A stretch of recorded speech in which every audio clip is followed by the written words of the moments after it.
So lots of luck, and having Sarah behind you, or Cristiano, or Ricardo, I think you'll have good support. And may the Paris Agreement, but may the Climate Week, no, I don't need this.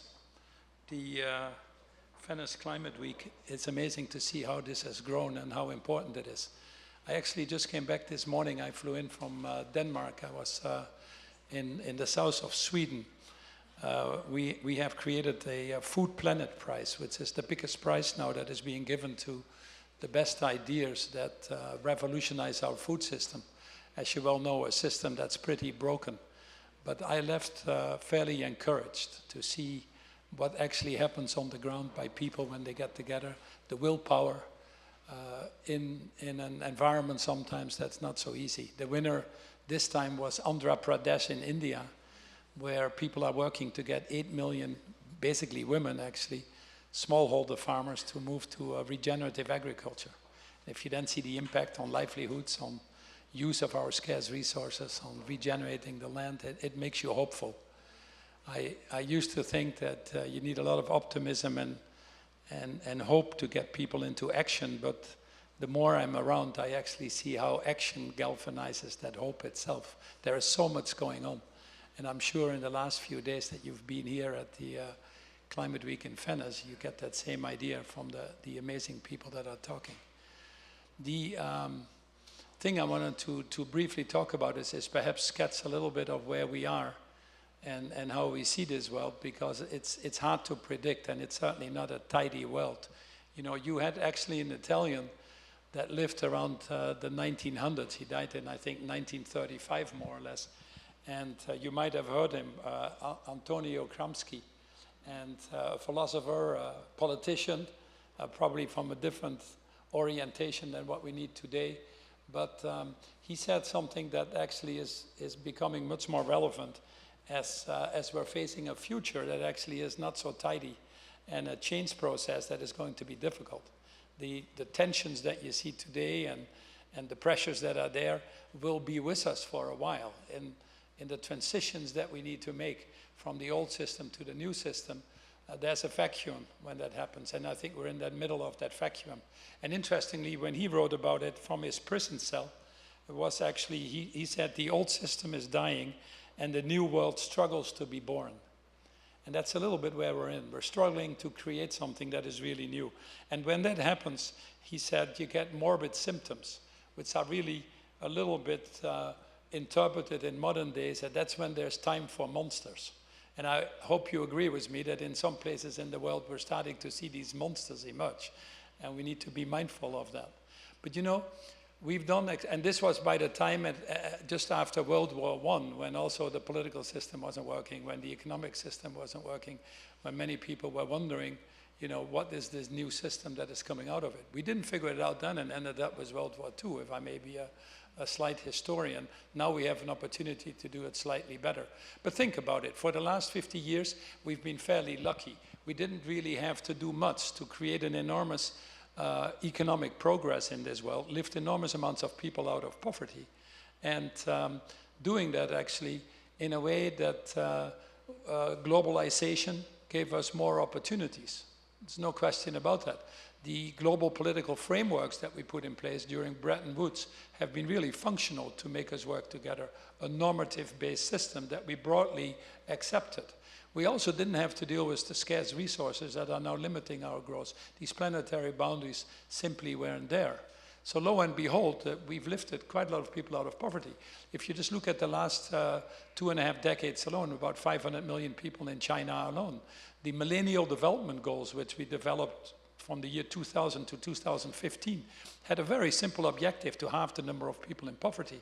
And we have achieved that. We have achieved that by far. Actually, we achieved that well below the 15-year timeline that we set at this time. So we shouldn't dwell too much on the past, on what was good or what was bad. We should actually be grateful that we had it. But we've also learned a lot. We've learned that that we can't have infinite growth on a finite planet. We've learned that our overdependence in our economic growth, depending on fossil fuel, is not anymore the smartest thing to do. We've also learned that if we have economic systems where we don't include everybody, then ultimately we will see a certain level of rebellion. You know, I've always said that any system where too many people feel they're not participating or ultimately being excluded will rebel against itself. And I think we're at that moment now.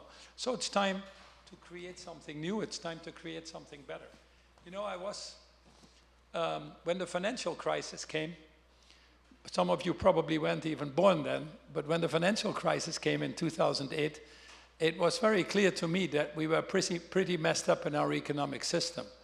At that time, believe it or not, I was the CFO of Nestle, but I was looking at some data from the US, and about 45% of the corporate profits were coming from the financial world. It just didn't make sense. With this liberalization that we had seen in the 90s and early parts of this century, we had created financial instruments that were 2 to 3 times bigger than the real economy, and all trying to chase returns. We really had become victim of the financial market, which originally, as you well know, I don't have to tell you that, was designed to serve the economy. All of a sudden, we found ourselves in serving them. And people that suffered, what started in the US became a global crisis, certainly here in Europe as well, this financial crisis, where we spent trillions of dollars to bail out the banks, where frankly nobody went to jail, where many people lost their pensions and other things. The people started to feel, you know, banks are too big to matter, banks are too big to fail, but we are too small to matter. And we didn't do the right things to right-size these economies. And then COVID came. COVID is a zoonotic disease, direct result of destruction of biodiversity.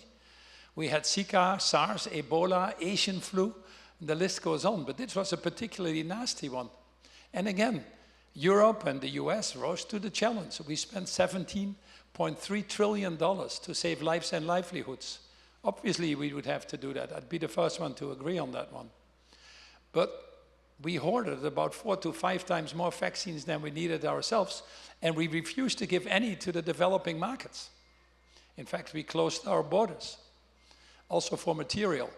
Then pro forma, because we want to be in the newspapers as good people, we ship a few of those to the emerging markets about 2 weeks before the deadline of expiration, you know, when there's no system really to distribute and to bring it to people.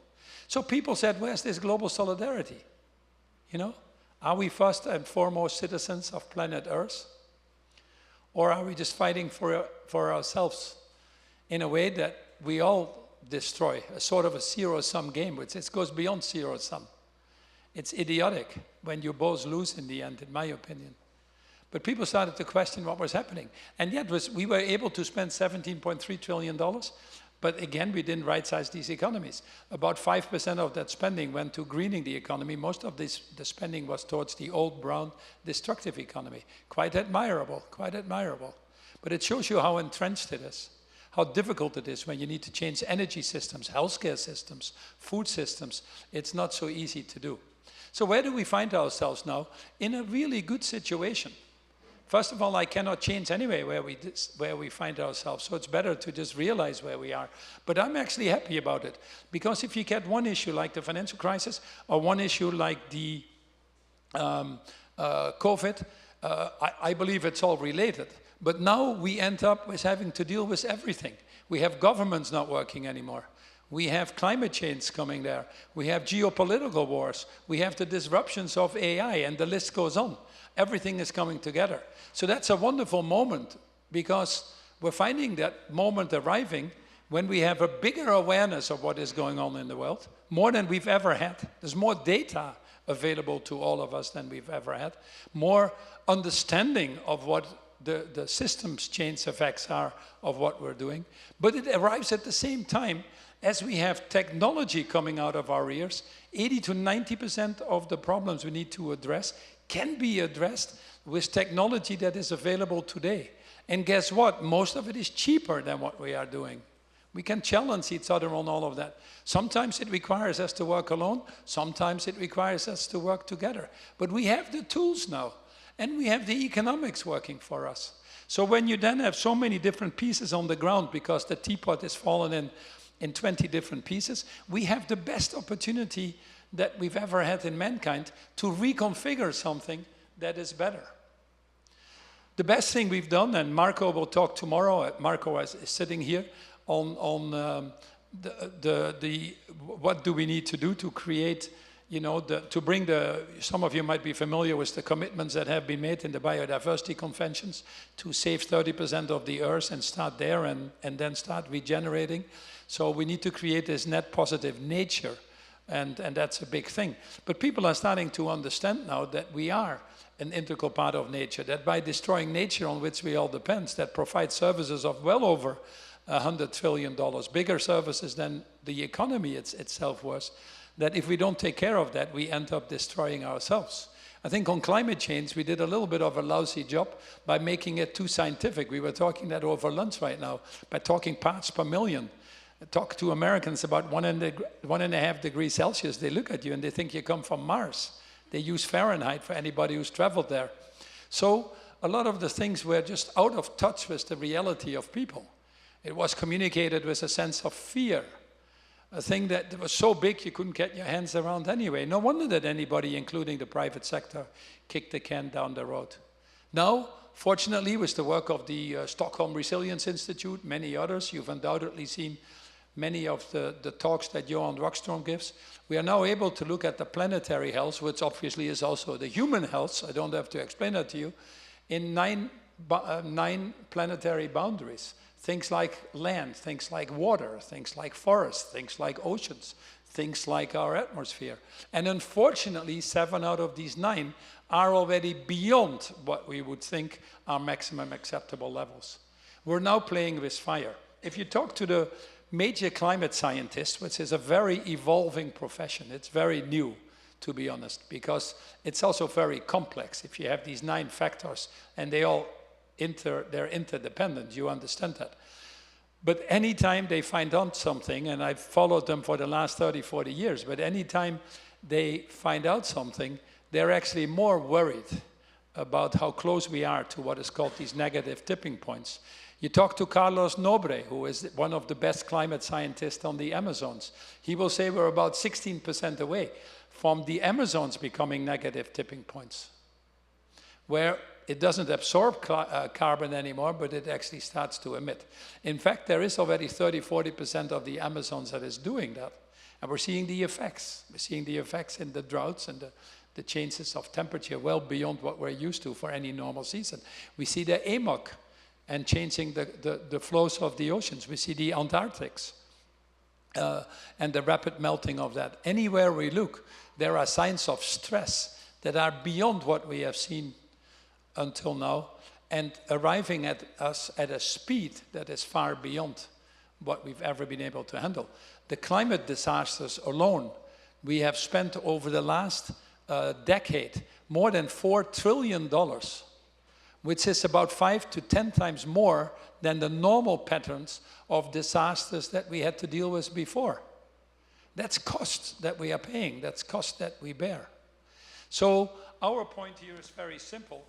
If you look at these negative tipping points and the resulting instability at a political level, if I may ask, and may say it that way, they're obviously closely related. And so what has been our response? Well, our first response was a little bit of philanthropical, you know. We give some money because we feel so bad that we make so much money. So we create a little bit of CSR. Corporate social responsibility, we say, if you want to do it, you know, at best. 95% of companies now have corporate social responsibility programs, and they issue reports about that. I read some of them. Sometimes you get tears in your eyes. They're clearly the best public relations departments, the best lawyers, and everything. You know, it makes for amusing reading. But it all talks about being less bad, a little bit less carbon in the atmosphere, a little bit less plastics in the oceans, a little bit less deforestation in my supply chain. But when we've overshot these planetary boundaries to such an extent, then less bad doesn't make sense anymore. I used to kill 10 people. I was a very good murderer.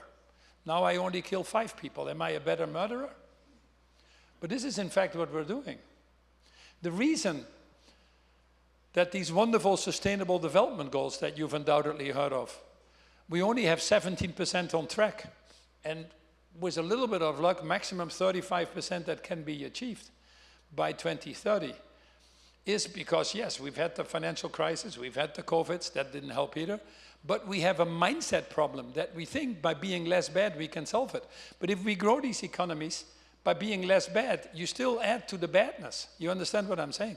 You still add to more climate change, more plastics in the oceans, more deforestation, more inequality. And this is what we're seeing. We're at a trend that we're growing faster than we're attacking these issues, clearly.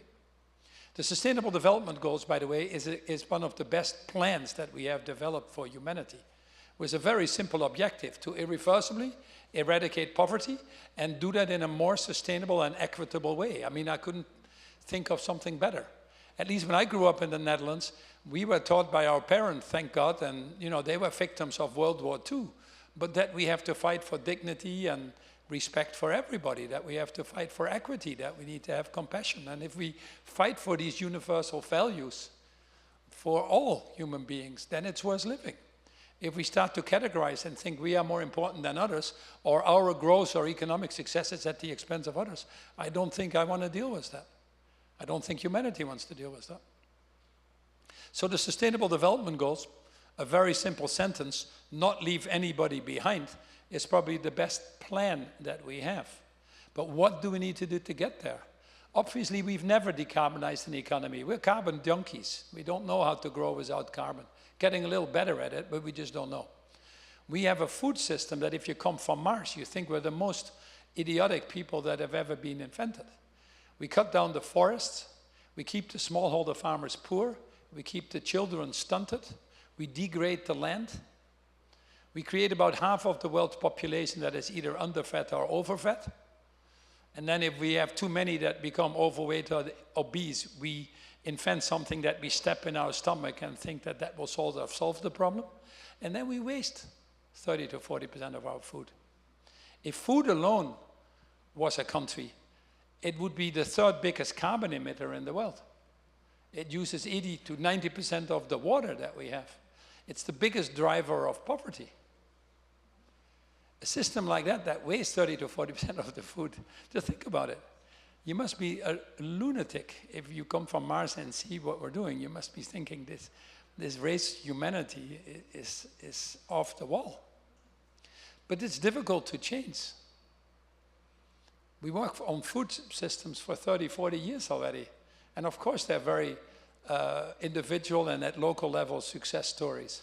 But are we really moving forward? It's difficult. Our healthcare systems, as we are aging and figure out how to live longer, no country has a healthcare system that actually functions. It's actually should never be called a healthcare system because we've invented in most countries a sickness care system, not a healthcare system. A healthcare system would be eating healthy food, would be drinking clean water, would be breathing fresh air, would be walking in the forest and losing our biodiversity and our knowledge for that. And all the gifts that come from that to give us a healthier life. So it is a challenge. It is a challenge that no individual can do alone. At the individual level, or at the local level, or at the city level, of course you can do things at a country level. But if you don't work together with the private sector, with civil society, with governments, with NGOs, with the scientists, to tackle the problems now, we'll never solve it, to be honest. So the most important thing is not technology, because it's there. It's actually not money, because the money is there as well. It's just that we misallocate risks, or that we underestimate the speed with which the future is coming, that we misprice it. And if you misprice money, it goes to the wrong things. It goes to easy returns, which is very easy to do nowadays. And that's why we have a few people that are very smart in the capital market that seem to soon become trillionaires. But we have to find a way to channel that to the real economy. And that can only be done if we measure risk and returns differently, otherwise it doesn't work. So some people are saying, because of all of this, we're actually moving backwards. This whole sustainability thing is not working anymore. I was talking to 500 sustainability directors of companies. My boss is cutting the number of people in our company. We cannot work on this or that anymore, etc., etc. So the first thing I'd say to them is always is, you know, there's a lot that makes economic sense now that you should be doing that is totally in line with probably the original objectives you had on sustainability. The second thing is to think about why we find ourselves in this situation. It might also be that we have something to do with that ourselves. In many companies, sustainability was reporting, was box ticking, or was making claims for 2050, knowing that you wouldn't be there in the first place. We called it greenwashing to some extent. Had a low level of credibility. Low level of credibility. So no wonder that you open the door to the opposition, the vested order, some of the politicians that are being financed by them, and have this debate that we've seen everywhere in the world on what is woke or what is not woke. So it's good that we get a little bit of pressure there to figure out how to truly change it and how to truly change it at speed. And then we're a little bit fortunate in a sense that we have an awful war in the Ukraine and an awful war in the Middle East. It's unfortunate that these wars are there, but again, you know, never miss an opportunity to exploit a crisis. Never let a good crisis go to waste. It's actually adds a dimension to the change process of security, geopolitical dimensions that we probably hadn't really fully factored in. All of a sudden, the 75% of countries in the world that were dependent on import of fuel are saying, hey, you know, I'm sitting on 5 to 10 times myself if I accelerate the move to green energy. Countries like Pakistan have moved to 20% energy coming from solar. Countries like Nigeria or Kenya, they're being unlocked at a speed you wouldn't believe. It's in the Far East now. The conversion to green energy there is exponential. In fact, I was talking to a group of Chinese business people at Oxford 2 or 3 weeks ago.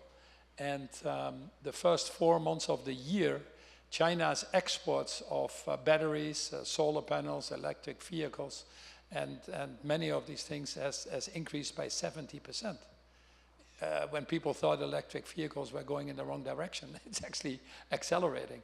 When people thought, you know, no, Trump and his buddies have killed solar now, wind, it's actually accelerating. 90% of the energy investments that have been made in the US in the last 10 years, which is 2 precedent terms of this president, have been in green energy. States like Texas, Wyoming are actually the leaders. These are red states. Every capacity that has come on stream is green energy. Too bad that AI has come along and needs a lot of energy right now, so we haven't been able to give that to the rest of the economy. It has kept fossil fuel alive. But certainly now it's accelerating beyond tipping points. We spent last year $2.3 trillion on green energy investments and expansions. That is more than double of what we spent on fossil fuel, where frankly no new drilling is happening and no new mines are being opened. If people say coal mines are being opened, this president in the US right now, actually during his 2 tenures, has closed more coal mines than any other president in the history of the United States. So we're not moving backwards at all. We're absolutely not moving backwards. We're moving forwards. And we're moving forwards actually faster than we did before. But the reality is we're not moving forward fast enough. In order to stay around the 1.5 degrees, which by the way is by all means still possible, we might overshoot it slightly, but then we work a little bit harder to go back. It's by all means possible. We need to spend 3 times what we spend currently. So instead of spending the $2.3 trillion, we need to spend the $6 to $7 trillion. That's a lot of money. But how much is that money really if Elon Musk is now paying himself $1 trillion a year? If we were willing to spend $19 trillion on keeping people alive during COVID?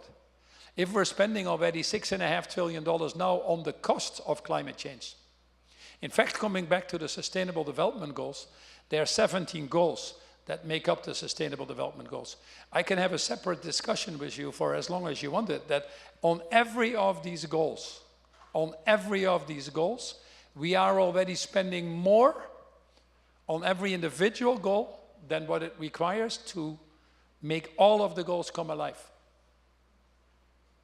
To make the Sustainable Development Goals come alive is about $5 to $8 trillion, if you want to be generous. You have to spend that every year. But you know how much we spent just on goal number 16, conflict preventions and wars? On goal number 16, we spent 12% of the global GDP. We spent 3 times more already on one goal than it would cost us to implement everything and avoid the issues in the first place. On climate change, goal number 13. On gender equality, goal number 5. Gender, if we would give women truly the same opportunities all across the world, and it's only 6 countries that are more or less have that, believe it or not, you'd unlock $25 trillion, every goal. So it's not a question of money. It's not a question. We are, and then we have the audacity to call ourselves the most intelligent species. We're willing to spend more money to drive our demise than the money we have to spend to avoid these issues in the first place. Now turn this around if you want to, because if you turn this around, then we're sitting on the biggest opportunity that mankind ever has had. Also for the private sector. And you might say, yeah, but the private sector is driven by the shareholders. That's okay. Shareholders are one of the stakeholders. Unashamedly, I don't have a problem with that. But your business also needs to be run for other shareholders. The value that is created is a long-term thing. You don't create value on a quarterly basis. You need to build a factory. You need to go into a country. You need to invent a new product. You need to train people and make them senior management. You need to invest in IT systems. They all take years to do that. People calculate that value creation takes 5 to 10 years. So you need to run your businesses for the longer term. If you run your businesses for the longer term, then by definition you have to take care of everybody that's involved. If you don't have good relationships with your employees, I don't think you're going to be successful. If you don't work well with the communities that you're in, or with the people that are into your value chains, or if you're not contributing in a positive way, but just extracting, it's not going to last so much. So this is a wonderful moment that we find ourselves in, that for the first time, I believe, in the last 50 or 60 years, the interest, believe it or not, of most of the shareholders are actually inherently aligned with a business model that is more socially responsible in the sense of what we need to do to solve these issues for society. With COVID, one thing happened that was quite interesting to me. Not surprisingly, we saw bifurcation between companies, where companies that were myopically focused on the shareholder and run for the short term needed to get a bailout from governments because they had an over-leveraged balance sheet, all these type of things. And whilst companies that were run for the multi-stakeholder, longer-term, purpose-driven models were more successful, more resilient. We'd known that all the time, but I think it became very transparent during COVID. But we saw also a bifurcation at the same time in leadership, where we saw that companies that had a certain type of leaders, I'll talk about in a second, were more successful than others. Before I get to the leadership, let me come back to why we need this mindset change. I talked to you about CSR having a mindset change of being less bad and feeling good about that to some extent. Because we do so much more than my predecessors did. But less bad is not the answer. It still adds up to a situation that we find ourselves in now. So the switch that we're simply advocating is to move from a mindset of CSR to what I call RSC, from corporate social responsibility to becoming responsible social corporations. I use the same words because I like the circular economy, but responsible social corporations are quite different. For us, responsible corporations, social corporations, ask themselves a very simple question. How do I profit from solving the world's problems, not creating the world's problems? And a follow-up question, is the world better off, yes or no, because my company is in it? I'm not sure how many companies can actually answer these two questions in the affirmative. A net positive company takes responsibility of its total impact in society. Many companies still think that they can outsource their value chain and also outsource their responsibilities. That doesn't work anymore. A net positive company works with all of the stakeholders and try to optimize the return for all of the stakeholders, knowing that that is the best way for long-term value creation. A net positive company needs a return to stay alive. Believe me or not, you do need a positive cash flow if you want to stay alive. And the shareholders need a certain return for the capital that they give in, but they're not driven by the shareholders. They see profits and the shareholder return as a result of what they do, not a myopic objective. Profits is a little bit like the white blood cells in your body, if I may be honest. We all need white blood cells to live, but there are very few of us, I think I haven't met any yet, that lives for white blood cells. Hey, how are your white blood cells today? Do you have good white blood cell day or a bad white blood cell day? No, you live for something else, something bigger, a bigger purpose. Net positive companies understand that. They also understand that they have to work in collaboration, do something bigger together than they can do alone. And they are consistent in everything they do. They don't say one thing here, but use their trade association to say something else. They don't keep the workers' pay low and reward themselves enormously. They don't they don't spend money to influence politics. They let democracy work. So they pay tax where they need to pay tax. So net positive companies are consistent on the tougher choices. And why is that important? Because that's where trust is built. And ultimately, to solve these issues, the main currency that we need is trust. That's the basis ultimately for prosperity. And that can only come from consistency and transparency and accountability. You understand that better than anybody else. Let me end by going to the key point, which that this is a human crisis. Wherever you look, in every challenge that we face right now, in every industry, we have front runners that are already attacking the issues. In climate change, we have a group of climate champions that has signed into the SBTIs and the Paris agreements. They have decarbonization plans that lead them to net zero by 2050. We actually have 47 countries in the world that are still on track for the Paris Agreement. They are front runners. By the way, within that group, nobody is suffering as a group. What we actually see is that they're collectively doing better than the others. Of course, you need to run your business properly, but collectively they're doing better.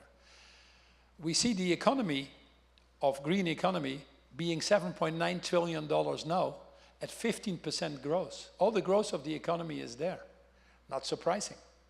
We see that companies that think about positioning themselves to the future are unlocking hundreds of billions of dollars of opportunity, whilst the ones looking at the past don't see so many value creation opportunities anymore. We also see that the stock market actually rewards those companies. Believe it or not, the green index, if you go back to 2008 to now, you don't look at 1 year, but between 2008 and now, it's the second biggest performer on the stock market. The only one doing better is AI. And you can argue AI is a sort of a mix. They fall on both sides, I would say. So financial markets have already woken up to the fact that this is the right thing. When people say financial markets don't want this, they don't care, they're only short term, those are sound bites. They're frankly not the reality. So we have the technologies to solve these issues. We have the data, the tools. We have the financing to make it happen. So then what is missing? The main element that is missing is human willpower. It's, do we really want it? The people that can make a difference, are they really willing to do it, to be honest? And that's a leadership thing. And leadership, a good captain is not born in a harbor, it's born in a storm. And there we see that we have a failure of leadership. How many CEOs flipped 180% when a new president came to office, bending over to finance a new ballroom or another building with his name on it, or his inaugurational campaign. Not surprising, by the way, that we've seen in the US the engagement scores go down to about 20% now. We saw the biggest drop in the history of mankind. Only 1 in 5 goes to work being engaged. That's a failure destroyer. I don't think you have to explain that to too many people. But the CEOs that get it are getting rewarded. So what type of leadership do we now need? A high level of empathy, of compassion, not surprisingly. A high level of humanity, humility. A strong sense of purpose. A willingness to work with others and cooperate. And last but not least, this systems change thinking, working on something bigger than just your own self-interest. And leaders that are there, that have these skill sets, if you want, or these attitudes, are the ones that create a following, that build trust, that unlock that potential to actually make these tougher choices. The biggest word in this is courage. I think a combination of empathy and purpose itself gives that courage. It takes courage to set targets in line with science, targets that you don't know yet how you're going to make it. It takes courage to work with governments or to work sometimes with your competitors or others in the industry. and to have to deal with the inconvenient truths that you might hear from others if you do that. You know, it takes courage to take responsibility for these bigger challenges. So if there's one shortage in the world, I think at the end of the day, it's probably courageous leadership. And that's the most important thing that we need to invest in. And so fortunately, what I see, I want to end with how I started perhaps, which is the hope element. Fortunately, what I see, I think that this is the right moment for anybody to be part of this change that is happening.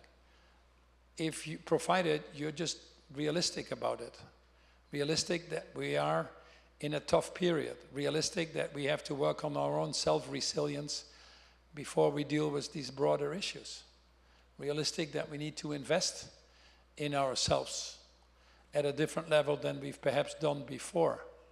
But then you discover that with the technologies exponentially going, with the cost curves going down exponentially, with the enormous amounts of projects that are out there, especially driven by many of the younger generations, that there is so much going on and so many opportunities to unlock this now, that it's time to give the right people a seat at the table and unlock that potential.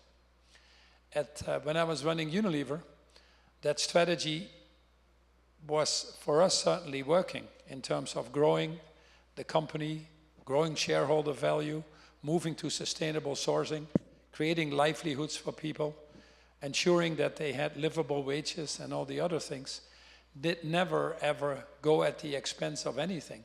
It made us stronger and it made us more resilient. And it showed us that business could be done in a different way.